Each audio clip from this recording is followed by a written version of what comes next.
This week on the Old School RuneScape Update, Royal Titan's combat achievements arrive and Old School turns 12. We then discuss RuneFest of years past with all that arrived and the updates that built Old School. From Zeah to Warding, we discuss the announcements that had the biggest impact on us.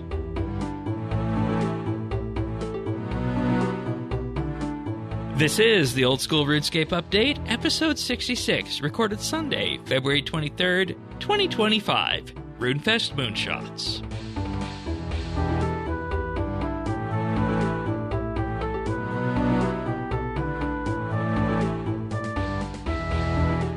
Hello everybody and welcome to another episode of the Old School RuneScape Update. Sirion and myself are in this week for the last pre-RuneFest episode of OSRS Update. That was a take two for folks who might not be aware. Sometimes I do take ones, take twos of the show open. I messed up this week. I called it the wrong podcast. Yeah. Yeah, that's it. That's it. That's it. Yeah, we are all quietly judging you. Yeah, that's fine. That's fine. But of course, in the meantime, this week we have some news on the Royal Titans combat achievements, as well as OSRS's 12th birthday rewards that you can pick up in-game, and a feature that we did on the RS3 show, and this might have been why my brain was there, we're bringing over to the Old School show. We're going to have a look back at RuneFest of years past and talk about key things that were announced at RuneFest and that came into the game and some that didn't. I'm looking forward to doing this topic with you. Yeah, it's gonna be good. I mean, it's one thing. We missed a lot of these RuneFest announcements, obviously, because we weren't playing. But there was one particular year we didn't miss. So. Yeah, that's when I actually really got interested in Old School.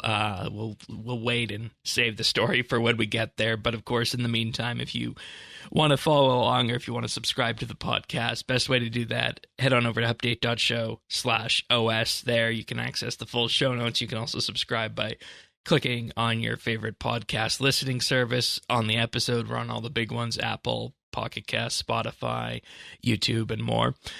Also, of course, in the meantime, if you want to interact with us and join the community, you can join our Discord at update.show/Discord. And we also have a friends chat in game, which can be found at BitsBytes. But let's just dive into some Royal Titan combat achievements. And I think it's really neat how they drop these combat achievements a couple weeks after the boss lands. I guess it's just to get people's appetite wet for them, and then maybe let them experience the boss a bit before and nail down the mechanics.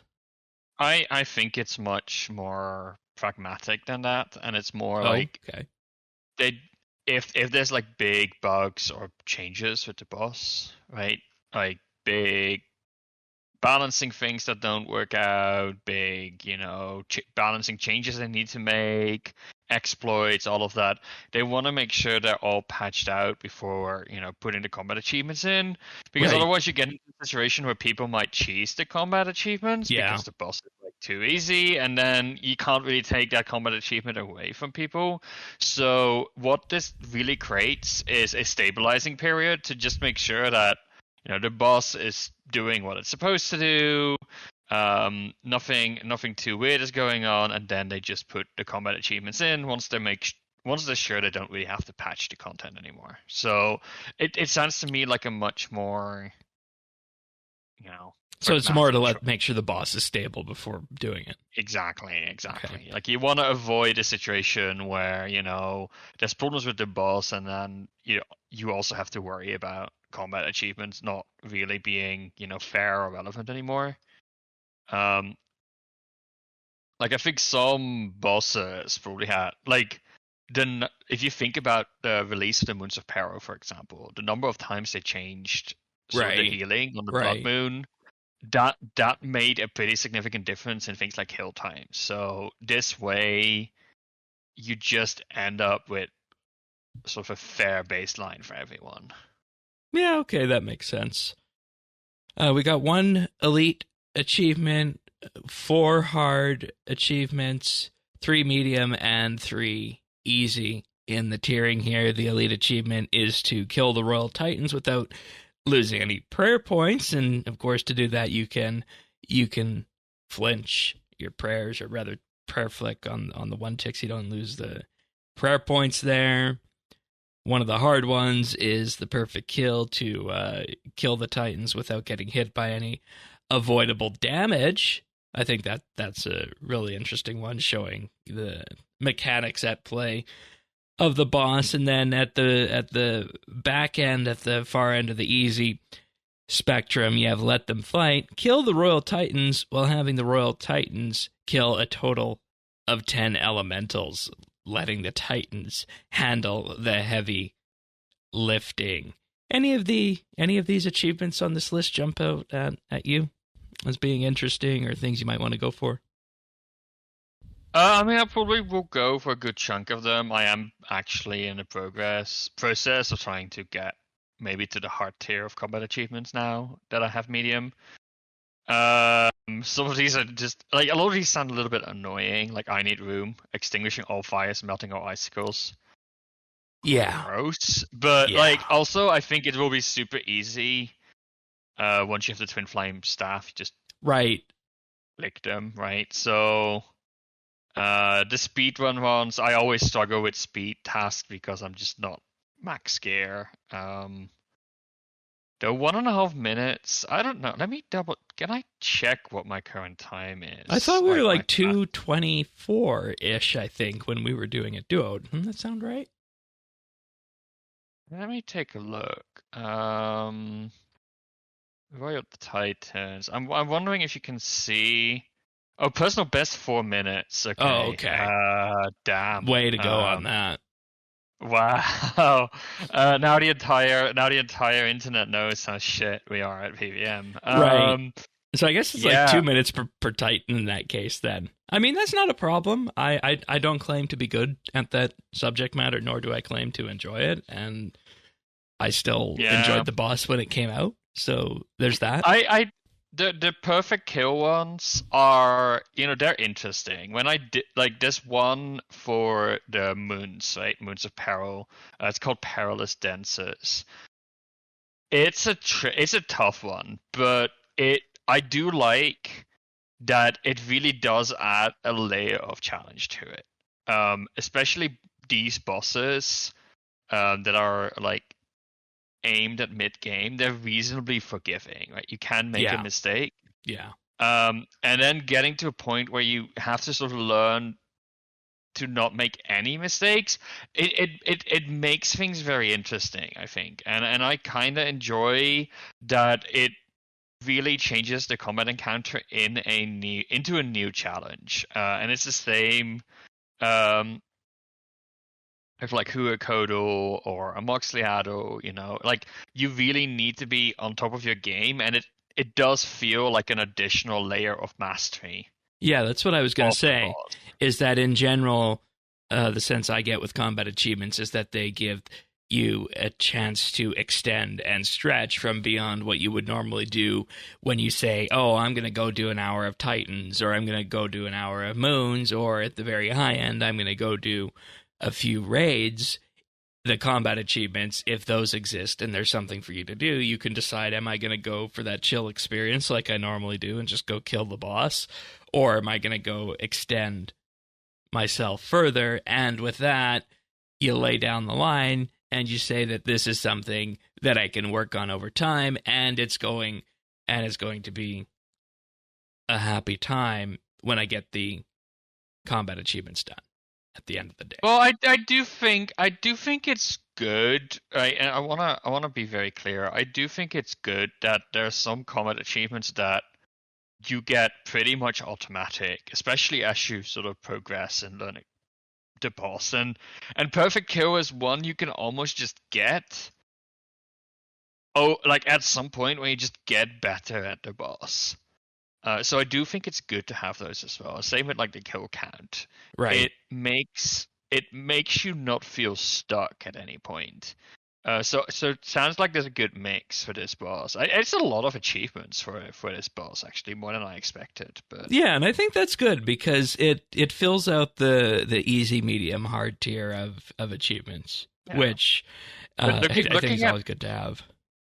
besides the speed one and the no time to pray, because those sound pretty tricky, I do think most of these is something I would feel confident enough to do. Like 15 kills in an instant is tricky. I don't know if I could do that right now, but No. with some practice, avoiding the damage, I think, and especially with something like the Twin Flame Staff, or in general, just making things a little bit easier switching out with magic, I think, yeah, that sounds very doable. Yeah. We also got this week with the combat achievements. We also got some changes on the threshold for which you can enter the arena. They took feedback and lowered that to 450 from 510. There's also a quick start option, and the Titans enter to directly create a fight. And the Twin Flame Staff, speaking of that, will now grant a reduction of 1 action delay when finishing off a Royal Titan minion with the echo hit from a bolt, blast, or wave spell. Now, this already exists for all other weapons and spells when you kill a minion, so that was just added to bring the Twin Flame Staff up to parity. Makes sense. Yeah. I think one thing that about this update, I don't know if there's anything more about the boss itself. They did reveal the drop rates. Yeah, as well, I was going to mention that. I mean, it's about where I think they're going to land. I do like where they sit, where basically, if you are in a duo and you kill them, like with 50% of the damage each, you basically get the same drop rate as killing them by yourself, except for when you together, you're almost guaranteed to get a faster drop rate because you're almost guaranteed to be more than twice as fast. Right. So I like where this boss sits, and I think from what I could see, the feedback was that, hey, actually duo bosses are quite popular. And I was thinking about it, like, what other content do we have that's really suitable for duoing? That's a very good question. and let alone, and you could say that maybe you at the ultra high end can go into some of the other PVM encounters in a duo, right? But there's nothing that's specifically designed for that. Yeah, exactly. And that's the emphasis. It seems to be quite popular. People seem to like it. It's not the end game content that people might want. No. Overall, it hit the spot that I think people come to expect it to hit over 12 years of old school, because, you look back in history, you have to realize that for the first 3 or 4 years of old school's existence, they really weren't adding too much extra new content along the way. But now that's the jam, is to add new content, and the anniversary event is going on, and this will be very quick. You basically just head to the Falador party room, and you have the option of talking with Devil Dave, and then with that you get a classic looking imp cosmetic outfit, and that's the anniversary event. We talked a bit about anniversary last year, going back to the year that we missed with old school and when that launched. But nice to see the item in game arriving, allowing people to celebrate for that. Yeah, I don't think there's anything else to say on that, is there? No, I do think like one of the things that was interesting. This update did land a day early. Because of the animation bug on mobile, and then afterwards there were problems with mobile. So mobile is getting sort of the short end of the stick right now. Yeah, that's interesting given the focus it had a while back. Exactly. So I think it's a little bit unfortunate. Hopefully they're fixed now, but You still use it regularly? Yeah. Okay. I mean, I was out traveling all of last Yeah. week, and I definitely, I was sort of limited to using mobile. I didn't do a lot, but I did try and keep up my daily hit runs. Nice. Nice. And of course, that's why we're recording a day earlier. Later. Day later, right?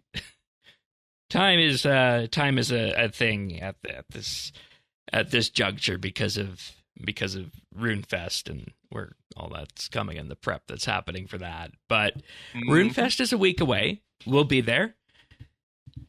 We'll be there. So if you, and I'll say this now, I was going to say this at the end of the show, but I'll say this now. If you are going to be at RuneFest and you want to meet up with us, there's two ways of going about this. First things first, we'll have a booth at the community marketplace on the Sunday featuring both the clan we're part of, Clan Quest, and this podcast organization, RSB&B.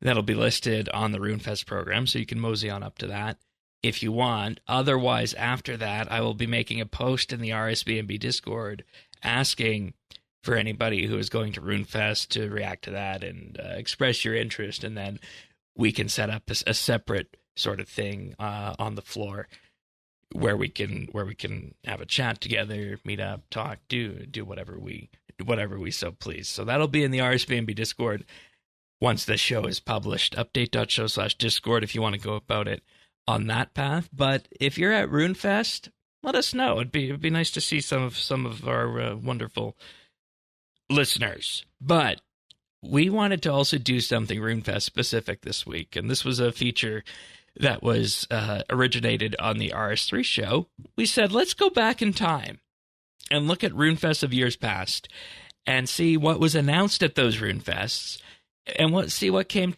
into the game, what was maybe missed, and what the general sentiment was of years of RuneFest past. I'm really interested in having the opportunity to do this feature with you, given some of the content that we have here. So, you ready to dive into 2015? 2015's RuneFest? Yeah, let's do it. So this was a big one. And for what it's worth, there was a bit of a brief discussion at RuneFest 2013 and 2014 about old school. But the bulk of RuneFest's old school release content started in 2015. And at RuneFest 2015, the attendees would have heard about Great Corund Phase 1, raids with Chambers of Zarek in Phase 2, and the Colosseum in Phase 3. And I'm going to stop right there, because when you look at the calendar for updates that came out and what arrived before the next RuneFest, it's very clear that out of everything on this list, it was only Great Corund Phase 1 that actually arrived before the next RuneFest on this list. And I think that's fine, because old RuneFests across the board were very, very aspirational. But I don't know about the old school ones specifically. They went back and forth on it, at least on the RS3 side, quite a lot. Yeah. But yeah, no, I mean, that's kind of what RuneFest was, and I guess still is. It's like, it's this big, it's very different than the summits in that it's not necessarily, hey, here's a roadmap, but there was a lot in there of like, hey, this is where we want the direction of the game to be. Like, this is the ultimate version of RuneScape that we want to share with you. These are the awesome things that we can be doing, which included talking about updates that were still sort of in the ideation phase as well. And I think over time, this has shifted to be a little bit more like the summits, but especially the earlier years were a lot more, talking about concepts rather than updates that were already in production. Yeah, and the important thing that I'll say about that is that when you look at what was announced in 2015, you can say that a lot of the stuff that would have been talked about would have been in that ideation phase and very aspirational, because lo and behold, you're here and you're talking about giving this game that at this point in time in 2015 is barely 2 years old. You're talking about giving it a brand new continent that's filled with content. And you're still trying to get your footing set up correctly, and you're still trying to figure out what the exact form and, formula for the content is when it comes to things like quests. Do you go for finishing up loose ends of where you would have dropped off in 2008, or do you go where what makes sense for 2015, 2016, that sort of thing? And, we talked about before on one of the very early episodes of OSRS Update, how when Corund arrived, they basically redesigned half of it, focusing on player suggestions. Yeah.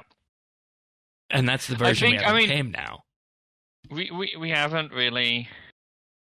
we'll probably get to this eventually with our what we have missed series, but I do feel that 2015 and this announcement of the new continent is really when Old School started taking on a direction of its own. Right. That's when it really started diverging.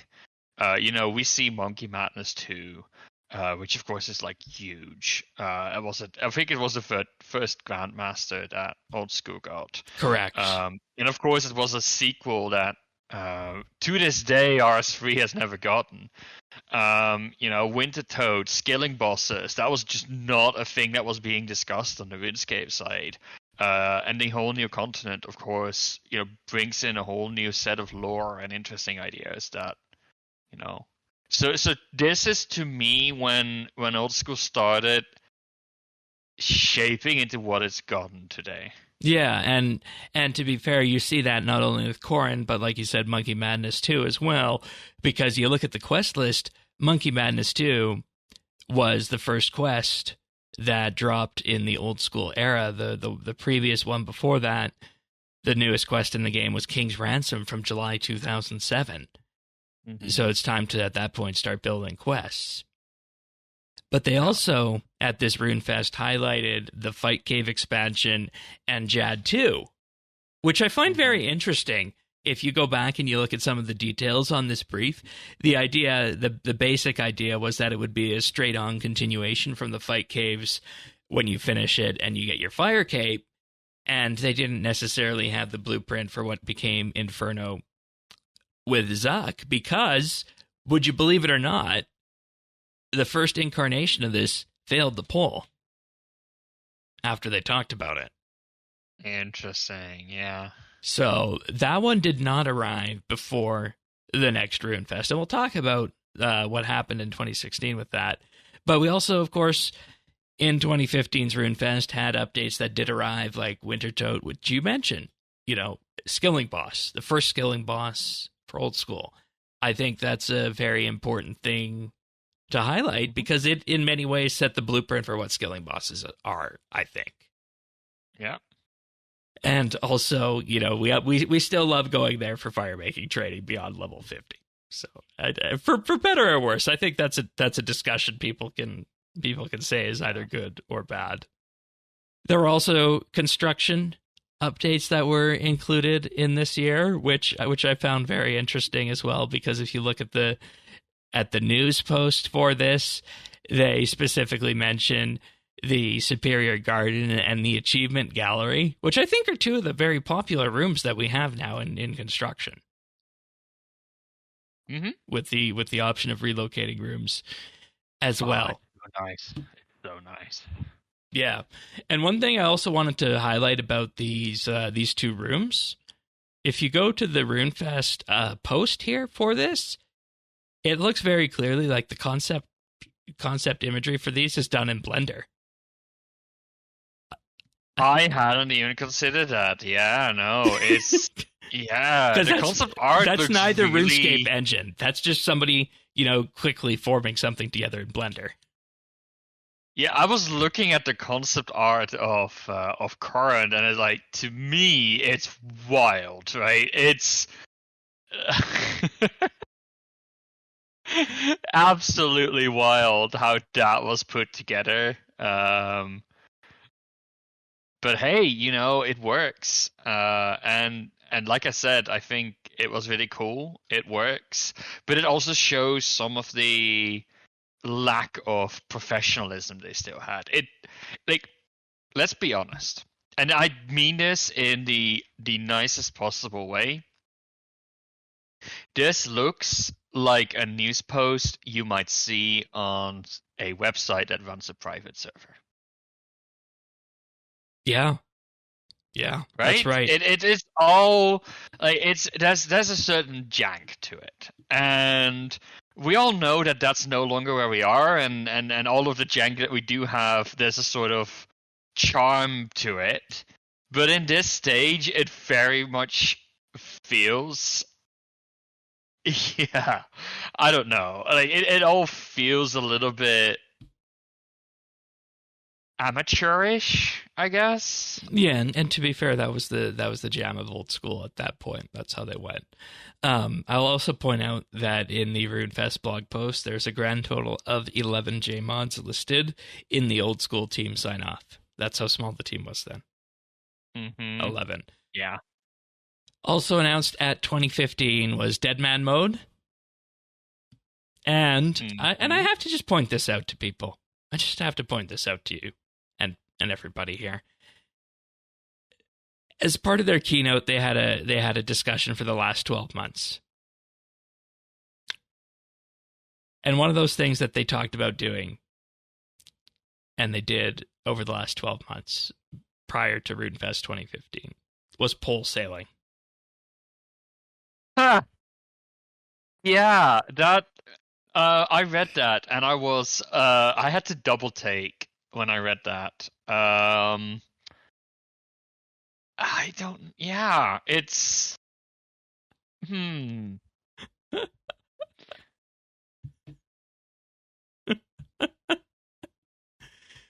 Well, I am prepared to come back a week from now and say we were all wrong about sailing if we can get our hands on a test at RuneFest if they do decide to do something like that. Wouldn't that be something? Wouldn't that be something? It would. By the way, poll 68. I just had to look this up here. Poll 68. Shall we release the sailing skill? 67.9% yes, 32.1% no. Oh. There's your sailing poll. Oh boy. So it was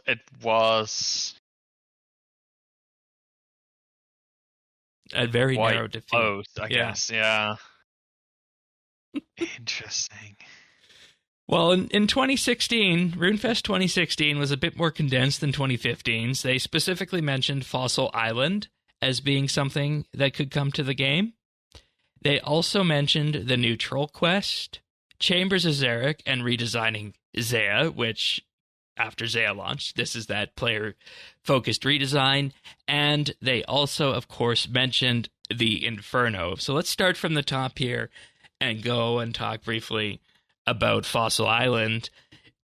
And one thing I'll point out at this point in terms of producing this episode. But can I just, before we go into like 2016, I want to just point out that 2016 was the year where they announced RuneScape Idle Adventures. What does that have to do with old school? Nothing. It's just I forgot that was a thing. Yeah, and here we are. Melver Idol reigns above them all. Yeah. Oh, that means. Oh, I need to look at the history of Chronicle. Oh my. Beloved. I believe that was 2015 RuneFest. Yeah. Anyway, sorry, off topic. No, it's fine. I was gonna say there's no dedicated compendium of everything that was announced at every old school RuneFest going back in time. We were fortunate that the 2015 post had or 2015 RuneFest had a post on the website. But for 2016, the best I found was a Reddit post summarizing the keynote. And then for RuneFest 2017, it went one step further, is that there was no post on the website again. So I went to the exact keynote found on the YouTube channel for Old School. So a little bit of interesting tidbits on producing this. But in any case, Fossil Island was designed to be the expansion to the museum, a new island north of Mauritania that will expand the God Wars story. The idea behind it is that Fossil Island was destroyed during the God Wars, and you'll be uncovering the history of the Wyverns and the God Wars, featuring expansions to Hunter, Mining, Agility, Fishing, Slayer, Prayer, and Combat. There'll be a new POH room, Creatures and Compost, as well as new mid-tier weaponry and armor. I think mostly that sounds like the Fossil Island we got, I think. Definitely toned down a little bit. Yeah. But yeah, largely that's true. Yeah. And the interesting aspect for me on this is that we basically touch on the Fossil Island lore very early on in the Old School adventure, don't we, when we unlock it? And that's it in terms of the lore. Because I don't know if I'm remembering correctly, but I don't remember too many tie-ins directly to the God Wars. That's the interesting bit on this one for me. No, I do know from looking into some of the league's research that there's some tie-in with Dragon Slayer 2, I believe. Right. With the House on the Hill. But other than that, no. It does seem like it's sort of got toned down a little bit in terms of how it's integrated with the rest of the world. Yeah, that's fair. That's fair. And I guess the combat stuff was the crabs. Ammonite crabs. I get. Well, the wyverns are pretty. Yeah, okay, fair enough. But this was also the RuneFest where they got serious and actually announced and committed to Chambers of Xeric, because Chambers of Xeric came out shortly thereafter in January 2017, I believe it was, when that one arrived. Yeah, it was the first update of the year in 2017, Chambers of Xeric being announced at this RuneFest, and of course carrying on from RuneFest a year prior. And I think that this announcement is important because it kind of set the blueprint for what people expect from raids going forward with both Theater of Blood and then Tombs of Amascut. Mm-hmm. There was also, of course, the talk in RuneFest 2016 of a new troll quest, which didn't come for quite some time after, Making Friends with My Arm. Yeah. Which I guess was fine. And, thinking back to it, that quest was okay, I think. Yeah, no, I thought it was fine. The rewards are, of course, really good. Makes fire making slightly more useful than useless. Yeah. I enjoyed, though, I think I enjoyed more than the follow-up, or I enjoyed the follow-up more from it, Secrets of the North. But they also announced here, of course... Go ahead. They're redesigning Zeah, which, it's interesting to see, because I've looked into the history of Zeah before and how they are were unhappy with the regions and replaced a bunch of it. It's interesting to see that discussion happening throughout RuneFest. Yeah, and, I wonder, does that raise the question, could there be a piece of content that would arrive today that they would completely redesign based on player feedback like they did with Zeah here? I wonder. Or are we beyond that point to where, the community engagement process is robust enough that they're able to hit the mark? I think so. I mean, looking at Valimor in comparison, Right. I mean, most of Valimor is based on a community suggestion to begin with by Gentle Tract. As we're seeing, also the reward back and forth for part 3 that we talked about a number of weeks ago. Mm-hmm. Yeah, so I don't think so. It's to me, I think it's a shame that we don't see the other regions redesign. I would love to see a redesign of Lothar-Kang, Arceus, and Yeah. I mean, Port Piscavilius is fine to be honest, but like the Lothar-Kang and Arceus area just look, I don't know, weird. I've never really liked them compared to sort of the southern half of the continent, which looks absolutely gorgeous. Like the Kivas. Well, Sorry, the Corran Woodland is honestly one of my favorite places with the music and all of that. Only recently overtaken by the Samurai or Eldarin, but and see, I think the reason for that is that it fits into the mold of what traditional RuneScape continent would feel like. You mentioned Shazin and Arceus and Lothar-Kang. Those are different. Those are different biomes than what Shazin was fine. Shazin is redesigned. I kind of like the way the city looks, and it has a unique style, so I don't mind those. It's Arceus that looks like it's like, let's just put cyan as a ground texture and make everything purple and call it a day. Like, it doesn't feel as polished. And Lothar-Kang is, I don't know, it's just trash. Okay. This was also the RuneFest that we got the announcement for the Inferno.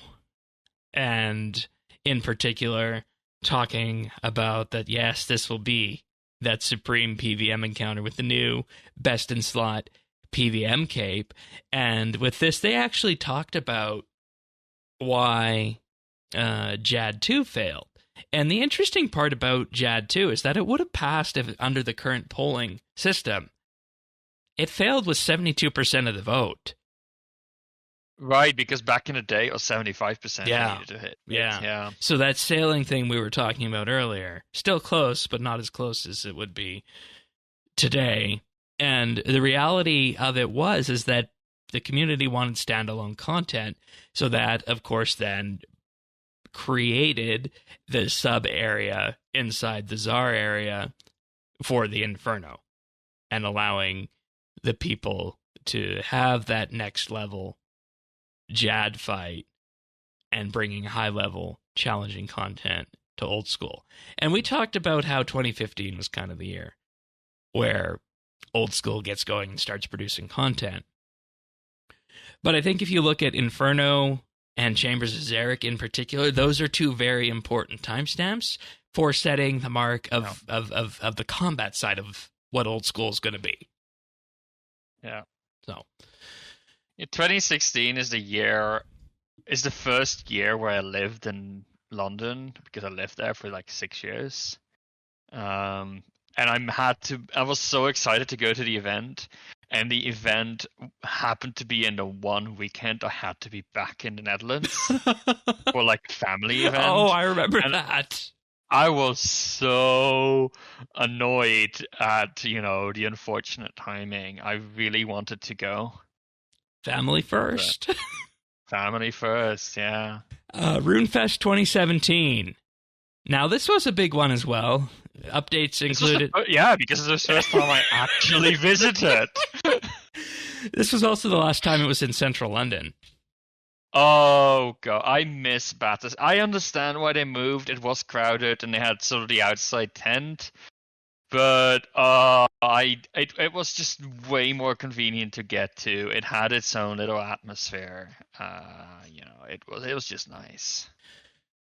Deadman Winter Season was announced, which follows, of course, across the seasonal Deadman modes. Dragon Slayer 2 was also announced, which was another important Grandmaster quest, setting the stage for what those would be. This quest actually launched as the first update of 2018, one of the quests we still have to do, and coming up very close on the docket.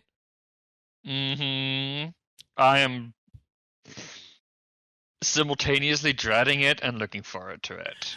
I'm not. I'm gonna. This might be my famous last words, but I don't think I'm worried about the combat in Dragon Slayer 2. I don't know. That's the part that worries me. I am looking forward to the lore, though. I think it will be, really good. Anyway. Have you read ahead? A little bit. Okay. A little bit. Okay. Yeah. We also had Theater of Blood this year, which was the second raid, which when you consider when you consider all of a sudden why players are asking for high-level PVM content, 2016, 2017, year after year, RuneFest announcements, you have Theater of Blood, and then the previous year, Chambers of Xeric, you start to see that, this is why people want.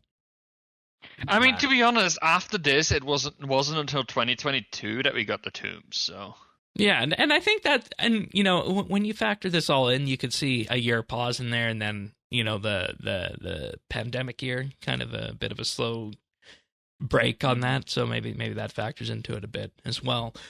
But also talked about in 2017 was a farming update featuring new seeds and livestock, which we know the livestock never arrived. Some of the seeds did. And I feel like, in general, this was the last time that, there was a piece of content that was missed that wasn't put into game for, big reasons. There's one more in 2018, but that's a bit of a different story, I think, on that. There was also bounty hunter changes and Mage Arena 2, the still present up to this point, and as we talked about a few weeks back, Best in Slot Magic Cape that arrived shortly after the event, actually, here for 2017. And I think when you pair all this back, I think the headlines coming out of 2017 probably would have been Dragon Slayer 2 and Theater of Blood.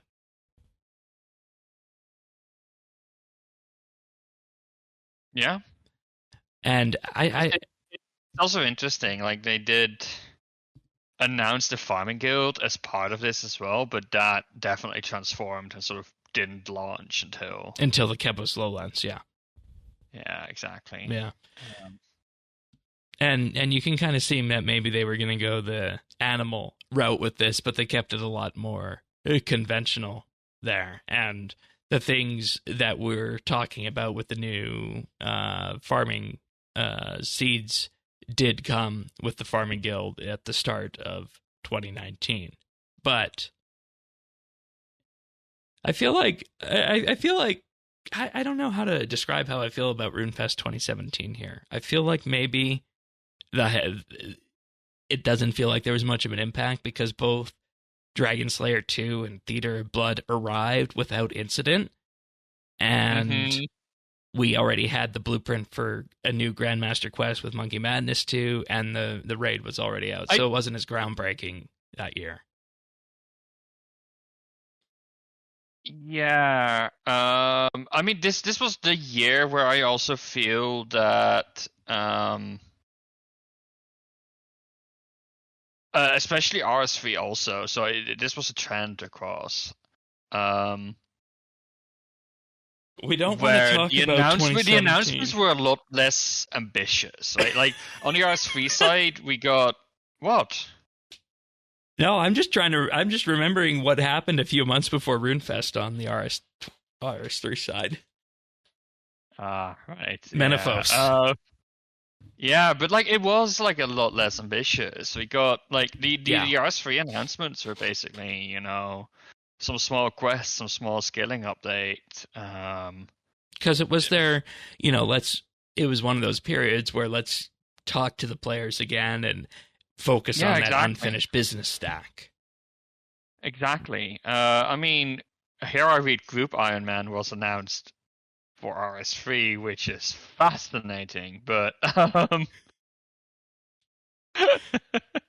and the story behind that is that it got held back because the engine team could not manage the bank. Oh, the shared bank. Interesting. That's what held it back. I see. So yeah, but like no, like 2017 was more, and this is, I think, the moment we saw that big shift, right? Where we talked about earlier, where really we started turning these into more summits, more reliable discussions about, hey, this is content that's actually going to come into the game. Of course, with old school, there's always this massive asterisk of, hey, you might, decide to refuse this content based on a poll. But that's a unique thing about old school. It's very much a keynote, which on the one hand is good because it avoids setting false expectations, but on the other hand, I feel we lost something at that point as well. Right. It's like, where do you go for your aspirational RuneScape content. And this is one of the things I always liked about the dev live streams when they got devs on, is that you would have devs on, especially if you got somebody from the design side on who would speak aspirationally, or in the leadership, they would be able to say, you know, this is what we're doing now, and we'd like to do this. Like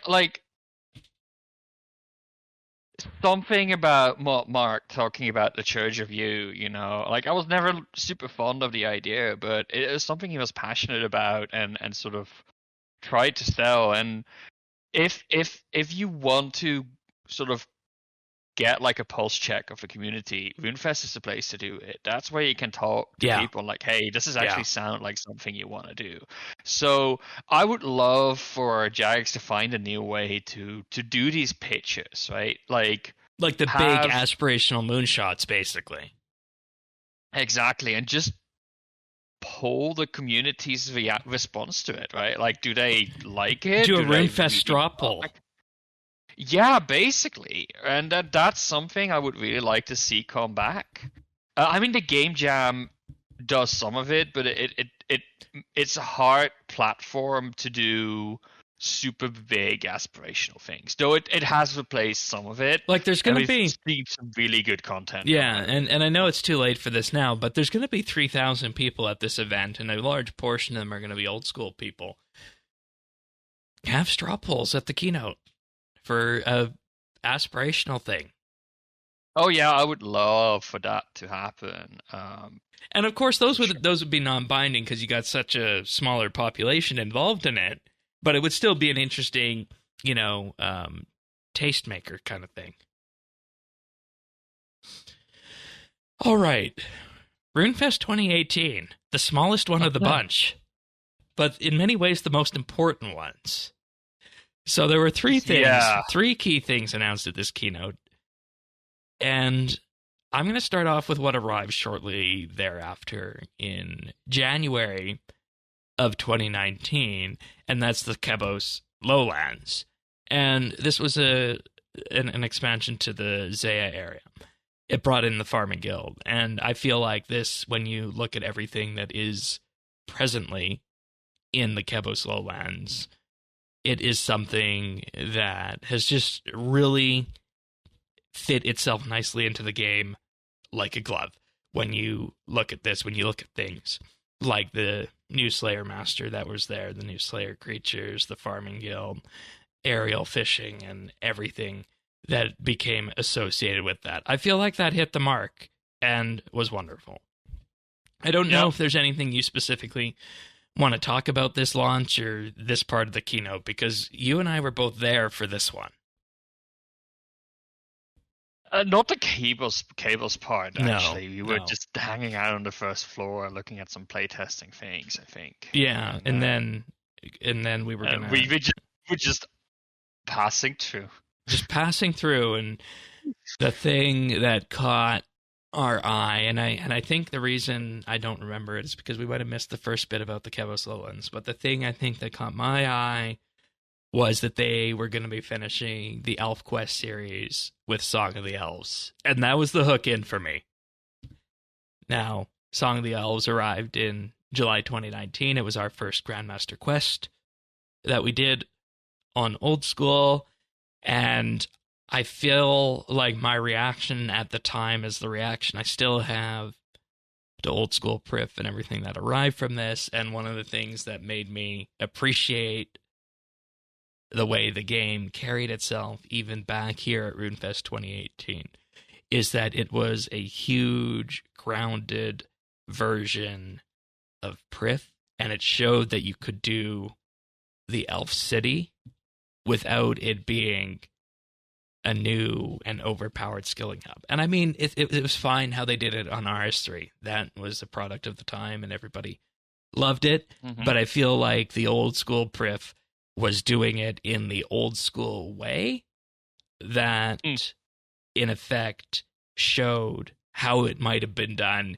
had Prif come out on time, you know, in 2008 or thereabouts. Yeah. Yeah, no, exactly. It was like we looked at it and I think there was I don't know about you, but for me there was a little bit of a recoil from Priv in RS3, where it's like it became this new hub, it became this overpowered area. No, not for me. And like I don't know, like something about it didn't sit right, and just seeing this and seeing, another take at it, and I don't know, like to me, I think this is where the spark started. That for the longest time sat sort of in the back of my mind, and I didn't really act on it. Where I was like, I kind of want to see this alternate universe, this Yeah. alternative way of how the game developed, and yeah, here we are. And I knew at that point I knew at some point I wanted to get, into old school Priv. I knew that would happen eventually. I just didn't know what the precipitating factor would be for that, and that's what this RuneFest did, and I guess in many ways that was kind of moonshotty as well for that. But the thing that would have drawn me to old school immediately and would have made me make an account on launch day of this content was the skill that they talked about here called warding. Yeah. Because I saw this as the alternative version of RuneScape 3's Invention, and it did so many things that felt better than the confusing mess that Invention is on RS3. Yeah. And it would have provided item syncs on old school, and it would have, in effect, allowed the original idea of what they wanted to do with Invention on RS3 to carry forward into old school. But it just never got off the ground with the community. And it might have also, my interest might have been with it is that there would have been a farming component to it as well with that, like a skilling component involving farming. But, I still would like warding to see the light of day someday, but given how sailing is going, I don't know what the future of new skills is for this game.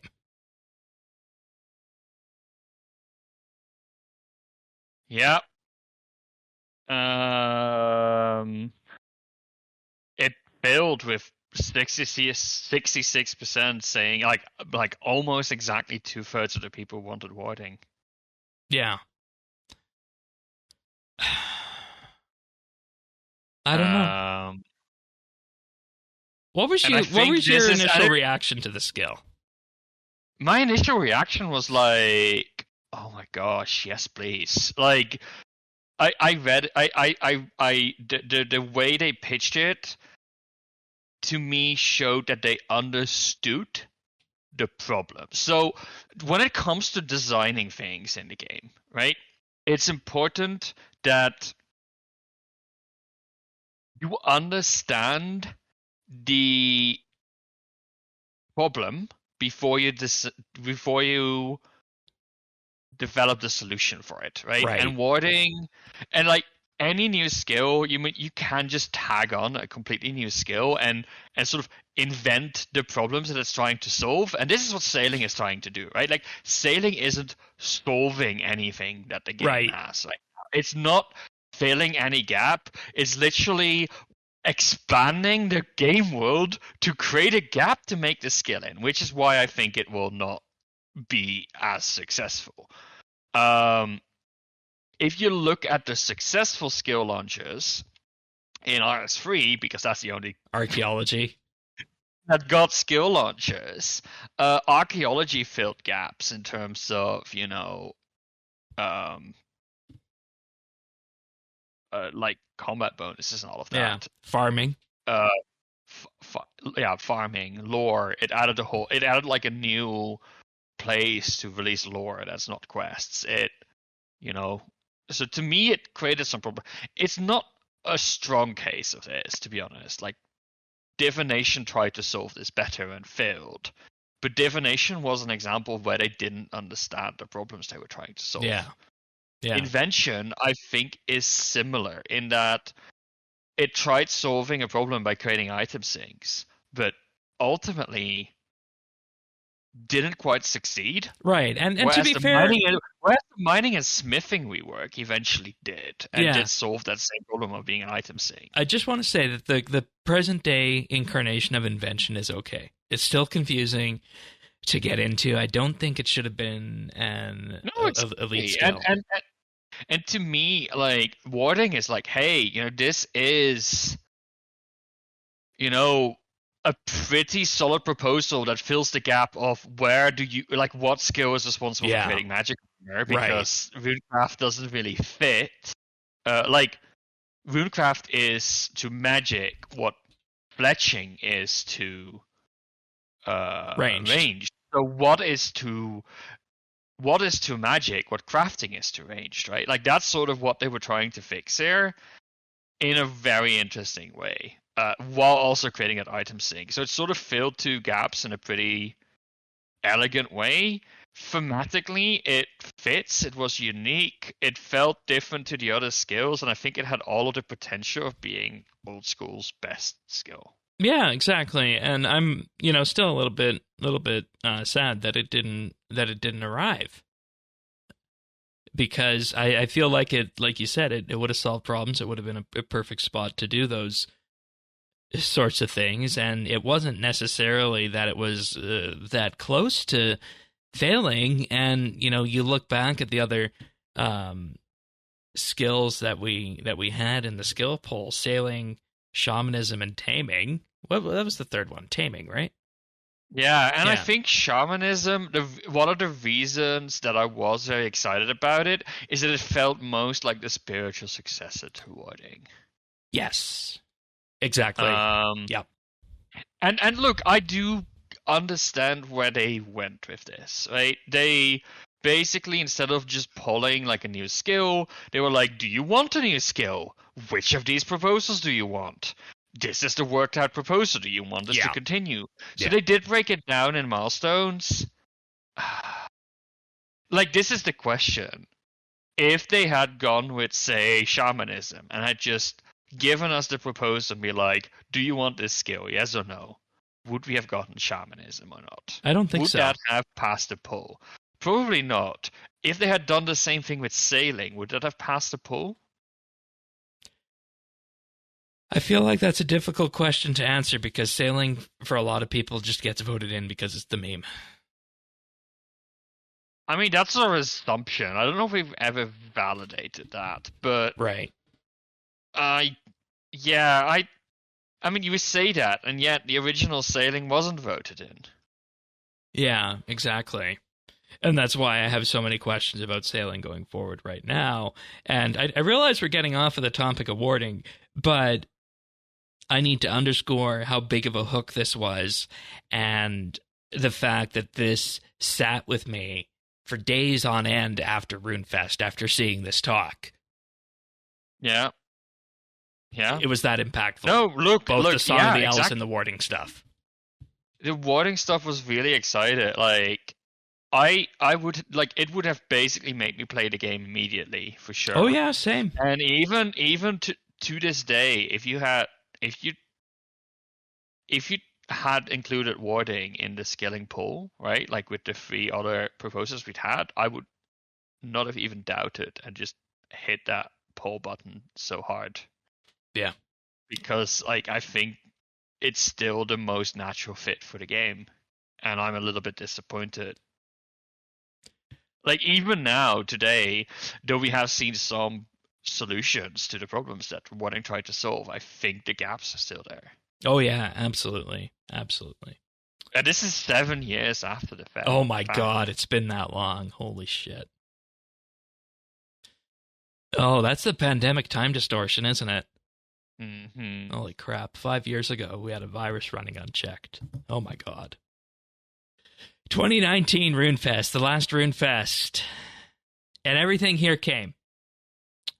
Sins of the Father, Darkmire, Hallowed Sepulchre, Nightmare of Ashihama. Though that didn't come, did it? Maybe I forgot to put an asterisk beside that one. That did. I just...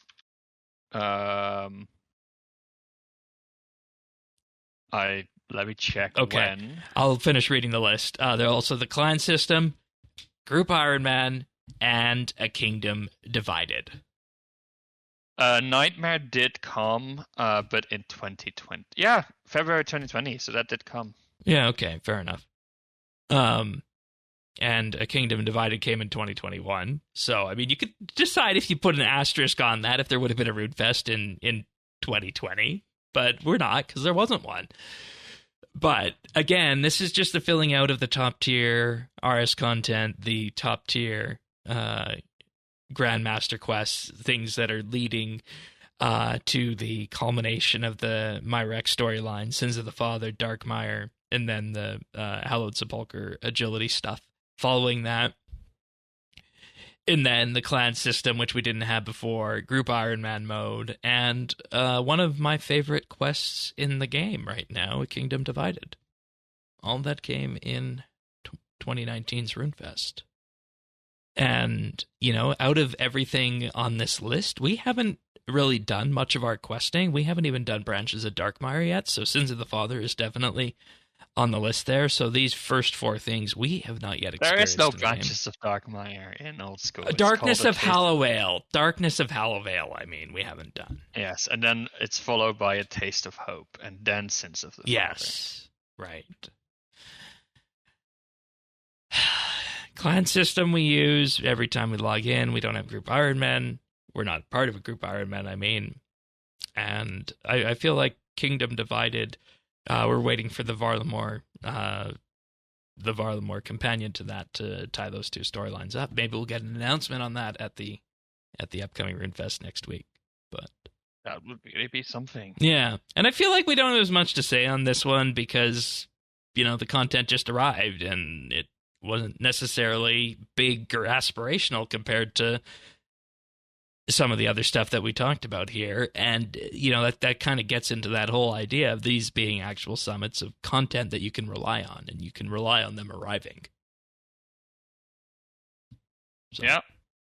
But so what do you think will get this RuneFest? Oh, like, if I'm making the bingo card for this year, I mean, it sounds to me like they're really just moving the summit into a live format. Yeah. So Yeah. I'm expecting we'll basically see the roadmap at the end of the thing, which I think it's okay. It's like we said, it's not the most exciting thing, but it's still gonna be fun to be there and like ultimately. The biggest difference between a live event and a live stream is the energy in the room. Right, which they haven't been able to do since 2019. Exactly. So, you know, if they're going to announce like a big thing, there's going to be cheering, there's going to be clapping, and that will make it unique. And it will be, you don't really get that same energy in a live stream. In a live stream, because Twitch chat is typically trash. Right. And see, here's the thing that I think we'll see. We're going to see, obviously, the finale quest of Varlamore and its part 3 content announced. That's going to be there. That's definitely going to be a given. I would also suspect, given everything that the community has been talking about, that we're going to see another raid announced. That would have to be one of my guesses for something that's going to be there. I am also going to venture a stick out there and say we're going to see the next quest line in perhaps the Majorant series, given the fact that it seems as though every summit of the last 3 has had something in that angle. And I also think that in general, probably somewhere along the path for content that's announced, some form of skilling update for a skill that's presently underserved. If I had to guess, those would be the things that I feel most confident about. Oh, they're definitely going to announce Rathmar. Oh, boy.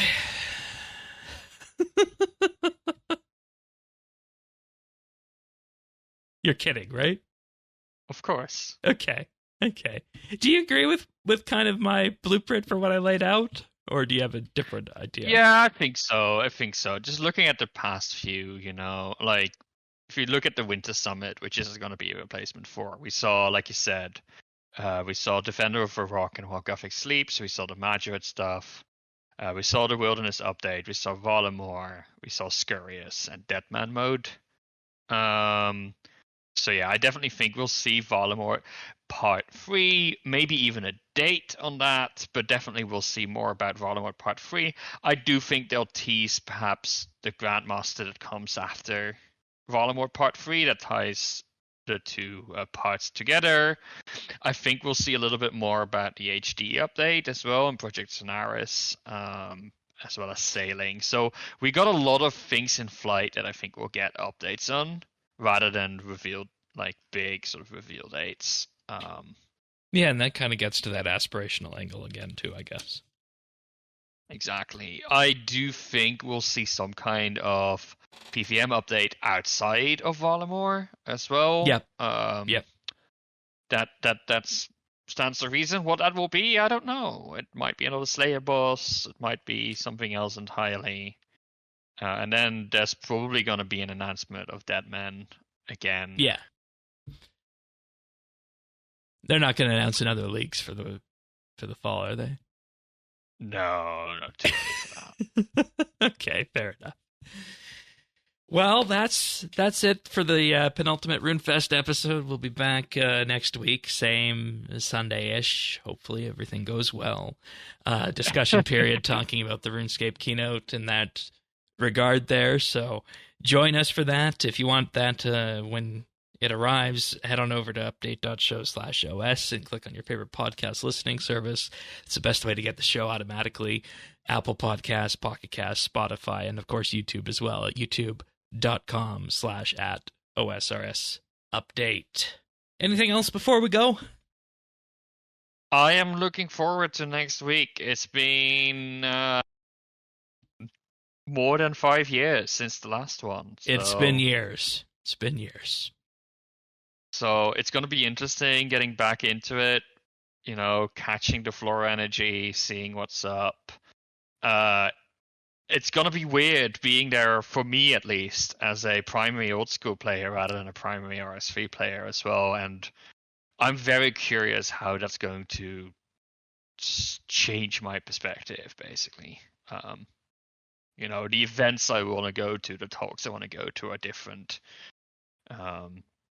And especially if you look at the past RuneFests, the theme and such have usually been a central RS3 focus. A central RS3 focus. Whereas, over the past 5 years, old school has definitely grown. Right, I don't think you can do that anymore because the RuneFest 2018 was all dinosaur themed. Or no, Arc. No. Fremenic themed. That was a weird one. That was a weird one, to be honest. It was the following one that was dinosaur themed. Yes, and the one I went before, I think, was dragon themed. So, and then the year before was Arc themed. Oh, wonderful. Yeah, we'll see. Alrighty, folks. Well, we'll see you next week for another episode of the Old School RuneScape Update. Until then, take care, everyone. See you then.